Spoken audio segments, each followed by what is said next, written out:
안녕하세요. 윈지의 설계하는 사람입니다. 오늘은 영상에 보이는 요걸 가지고 좀 설명드리려고 하는데요.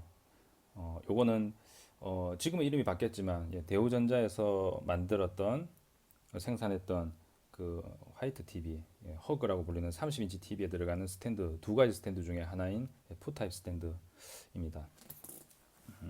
푸타입이라 부르는 이유는 저희 쪽에서는 이걸 꼭 발처럼 지지하고 있다고 해서 저 그냥 푸타입이라고 하는데 개발업체마다 뭐 명칭은 다른데 이제 일단 저희 쪽에서는 이제 푸타입이라고 하니까는 일단 그렇게 설명드릴게요.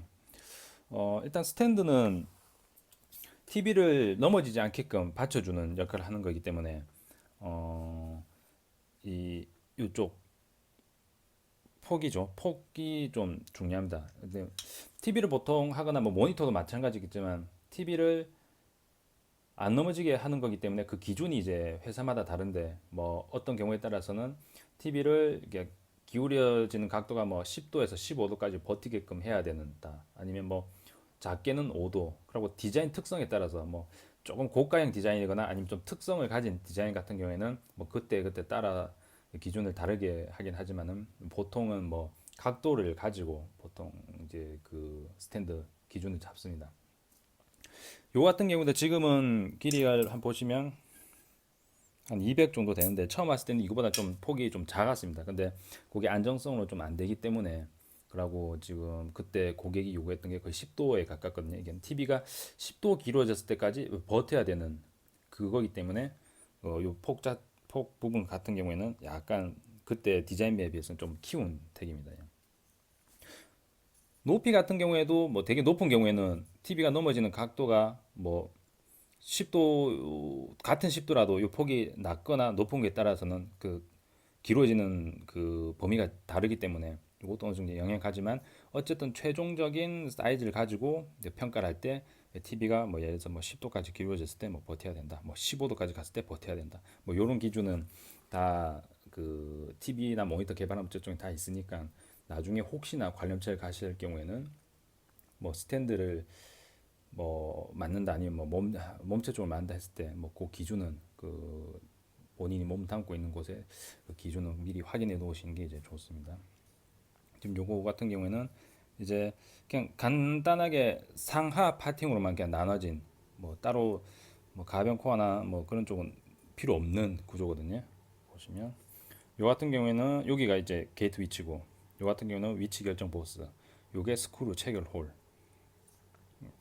그리고 이쪽 보시면 측면 파팅 라인 따라서 이제 상하로 나뉜데 하단 쪽을 보시면 지금 리브 갖고 그다음 리브하고 그다음에 원형 보스가 몇 개 보이는데 여기 들어간 리브 자체는 강도 보강이라기보다는 이 내측이 이제 살 빼기를 한 거는 예를 들어서 이 리브하고 원형 보스가 없다고 하면 내측이 좀 텅 빈 건데 이게 벌어질 수가 있거든요. 이게 나중에 사출하고 나서나 아니면 사출 뭐 후에라도 이렇게 벌어질 수가 있는데 강도 보강이란 의미도 있겠지만은 사실상 이게 벌어지는 걸 좀 막기 위해서 형상을 골고루 유지하기 위해서 사실상 리브를 해놓은 거고 너무 촘촘하게 하면 외관 수축이 발생할 수도 있기 때문에 그냥 어느 정도 범위 내에서 딱딱딱 해놨습니다. 그리고 보면 지금 이쪽이 이제 보시면 이게 밀핀 위치인데 요 원형 보스 자체도 밀핀 때문에 지금 원형 보스는 해놓은 거거든요. 사실상 강도를 잡아주고 그다음에 벌어진 걸 잡아주는 건 여기 보이는 가로 세로 이제 리브고 요 원형 보스는 밀핀 위치를 잡기 위해서 한 건데 왜 여기 중앙에 홀이 뚫리냐면 그냥 덩어리째로 놓으면 외관 수축이 생기니까 그 수축 방지하려고 수축을 방지하기 위해서 요 원형 그 뭐지 도넛 형상의 이제 보스를 내린 거고요. 이렇고 지금 여기 보시면 금형 번호하고 이제 캐비티 넘버 뭐 이렇게 다 나와 있고 파팅은 지금 뭐 요 측면에서 봐서는 거의 타원형이기 때문에 요렇게 와서 그 접점되는 부분에서 이렇게 언더컷이 안 지는 범위 내에서 이렇게 파팅을 이렇게 나눠 가지고 왔습니다. 일단 처음에 제가 이제 파팅 나누는 거는 제가 동의를 당연히 했거든요. 근데 업체에서 요구했던 게 뭐냐면 파팅을 나눴을 때 버거가 되게 심하게 나올 수도 있다. 그러니까 그 초창기에 금형을 맞췄을 때는 버가 좀 잡고 가니까 적게 나올 수 있는데 나중에 계속 짓다 보면 뭐 금형도 노후가 되니까요. 그러면 버거가 발생할 수도 있고 뭐 여러 가지 요인이 좀 생기니까 그쪽에서 제가 그 좀 요청을 했던 게 뭐냐면 여기 단차를 달라는 거였습니다. 그러니까 상측 기준으로 하측을 요 파티라인 기준으로 한 0.1mm 정도 안으로 또 넣어 달라고 했습니다. 그렇게 해야 이제 나중에 그 금에서 빼내기도 쉽고 그다음에 버가 잡기도 좀 수월하다고 해서 일단 그렇게 했는데 그렇게 했을 때 문제가 뭐였냐면 지금 보시면 알겠지만은 외관에 도색을 하고도 여기 이렇게 보입니다. 이렇게 약간 빛에 비춰주면 제가 이렇게 해서 그 부분을 처음에는 업체한테 좀 안 되는 식으로 얘기를 했다가 일단은 업체 얘기도 이거는 업체에서도 좀 타당하게 한 얘기니까는 요걸 가지고 내용을 정리해서 고객한테 이제 얘기를 하고 고객 쪽에서 컨펌을 받고 이렇게 수정을 데이터 수정해서 넘긴 거죠. 보시면 지금 여기 살짝 요 보면 단차가 좀 보이죠? 이렇게 된 겁니다.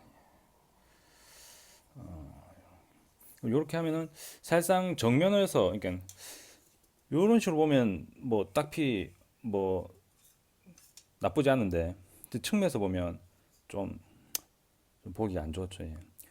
그래서 사실상 그 대우 인테리어 TV에서는 푸 타입 스탠드보다는 그 평자 스탠드를 많이 선호한 걸로 알고 있습니다. 예. 저도 집에 하나 있지만은 예, 저도 평자 스탠드를 해놨습니다. 예. 그렇고 그리고 외관은 또 도색을 좀 했는데 은색 이제 약간 부식 느낌이 들어간 약간 그런 식으로 좀 도색을 했는데 지금 도색 같은 거는 약간 좀 한 가지 좀 부연 설명하자면 약간 어두운 계열의 도색을 한다고 하면 안에 있는 기본 레진 색상은 검정색이 좋습니다. 왜냐면 이게 벗겨졌을 때 바깥이 어두운 색깔의 도색이었고 안에가 검정색의 레진이면 이 외관 도색이 벗겨졌을 때도 그렇게 뭐 눈에 띄진 않으니까요. 근데 어두운 색상 도색의 안에 기본 레진은 흰색이다. 그러면 이게 벗겨졌을 때 흰색이 바로 눈에 띄죠. 예. 그럼 반대로 이같이 은색 같은 경우에는 안에 레진을 기본 레진을 흰색을 하는 게 좋습니다. 예. 그렇게 해야 벗겨졌을 때 검정색보다는 흰색도 눈에 띄긴 띄는데 검정색보다는 흰색이 눈에 덜 띄니까요.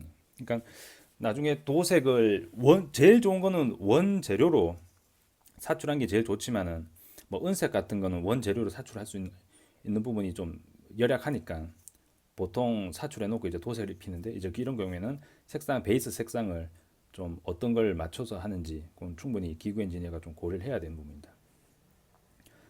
밝은 색상의 이제 도색이라면 거기다 그거랑 유사한 레진을 좀 맞추는데 보통 레진이 검정 아니면 흰색이 가장 흔하게 사용되는 거니까 그 베이스가 어떤 베이스가 어울리는지에 좀 맞춰서 좀 하는 게 좋죠. 예.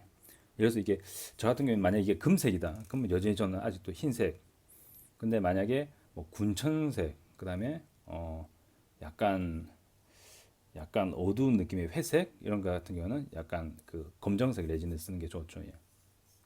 지금 요 같은 경우는 흰색 레진을 썼습니다. 나중에 벗겨졌을 때 좀 덜 보이고 요즘 도색 같은 걸 해도 잘 벗겨지지는 않습니다. 예. 워낙에 기술이 좀 많이 좋아졌기 때문에 뭐 그런 부분 좀 감안하시면 될 것 같고 지금 오늘 중점적으로 좀 보여드리고 싶었던 게 파팅 라인인데 파팅 라인이 있는 상태에서 도색한 제품은 과연 표면이 어떻게 보이는가 이제 그것도 좀 오늘 말씀드리고 싶었던 부분이고요.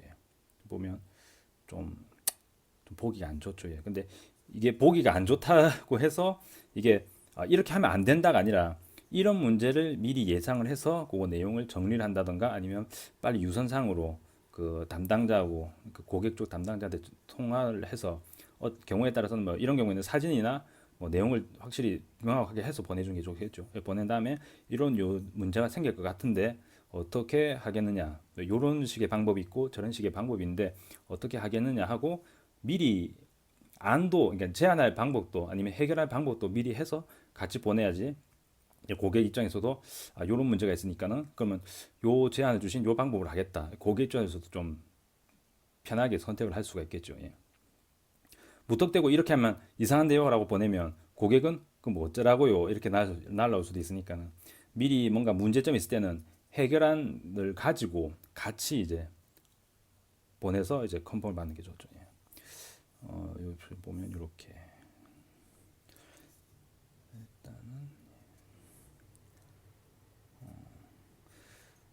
나중에 여기 캐비티 표시라든가 금형 그